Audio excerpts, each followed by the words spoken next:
Hey, you stupid crocodile.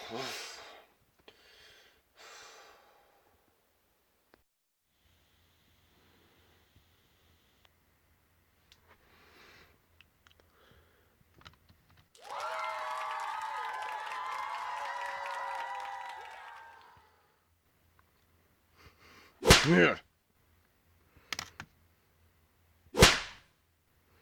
Well, anyhow, today we're gonna be talking about Croc, the Legend of the Gobbos. Let's go. So today on Barebone Video Games Reviews, we're gonna be talking about Croc for the PlayStation. So this game is the perfect example of a game that's flawed, but its originality, its charm, its cuteness, everything that order is perfect. Oh man, this game just it's perfect to me. I love this game to death. I played it so much when I was younger. I ended up losing it, but I finally got it back in my hands, and I'm just so happy. It's the best game for the PlayStation when it comes to platformers. I just love this game to death. So, let's get talking about the gameplay and the story, shall we? So, to begin, the story.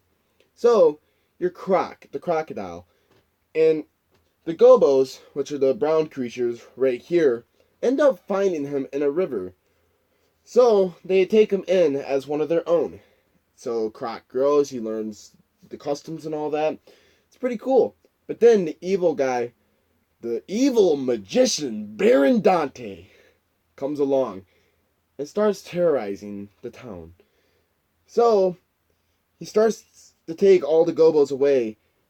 So the leader of the Gobbos decides to send Croc away so he doesn't get taken by the evil magician Baron Dante. So that's where our game begins. Croc's main goal is to go and collect his friends, the Gobbos, to try to defeat the evil Baron Dante. So that's gonna lead us to the gameplay now. So like I said, the game is flawed, and that's a problem to an extent. So the game is flawed in the sense of its controls a little bit. So to begin with, when you're playing this game, you should know the left analog stick makes you move. But the way he moves is just strange to me. Like, he doesn't walk across the ground, he kind of like glides. It gives it like a slippery feel, and it's a bit strange. It takes a little bit to get used to, and once you do, it helps with like the big open areas, it's nice and fluent. But then when you get into the tight platform situations, the slippery feel can just screw you up completely. But I have to say, with the simple press of the right analog stick, freaking Croc breaks his back and does one of the most fluent turnarounds I've seen. It is nice. But oh man, just the controls are still a bit strange. Like the way he jumps too, it's hard to pinpoint where to land. It's not that difficult, but that's why I call it flawed. It's not defective, but it's not effective. So, anyhow, the main goal, like I said, is to go and collect the Gobbos, Croc's friends, his family, his kin. Well,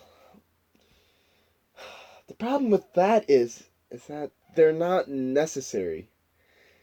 Unless you want the true final end to the game, which I'm not going to spoil, but to me was very, very disappointing. It's not even worth going for it. You don't need them. You don't need the Gobbos. It's it's sad because it's fun to go and collect them. They're a nice challenge to try and collect, but the end goal is just not anywhere near worth going out of your way and collecting the Gobbos. So you could essentially just leave them all in their crates and not collect a single one, and you defeat the game normally. You won't get the true ending, but you still defeat the game. So there's no point, and that's sad. I wish there was more to it. But it's still a good game to me. It's still really cute. It's still really fun. And honestly, to me, I still go after the Gobbos. I just wish there was more of a goal. Like, more of a reward achieving that goal. And there's just not that much of a reward. It's very lackluster. Just, sucks. But anyhow, aside of the Gobbos, there's also another collectible, the colored gems. Now, in every level, there's 5 colored gems. If you collect them all, you can go into a bonus area, which contains the last Gobbo. And these areas have some of the most jazzy music I've ever heard in a game. And I just love it to death. It's so jazzy, it's so fun. Ah, I love this game.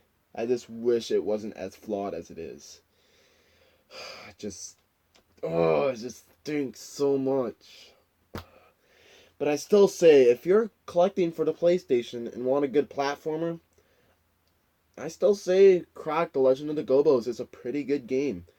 I honestly recommend it to anyone that owns a PlayStation. But there's one game for me that overshadows it. It involves, apes. Next time on Barebone Video Game Reviews, you'll learn about that game. So, anyhow, I got to get that crocodile out of my room, so I'm going to go and do that.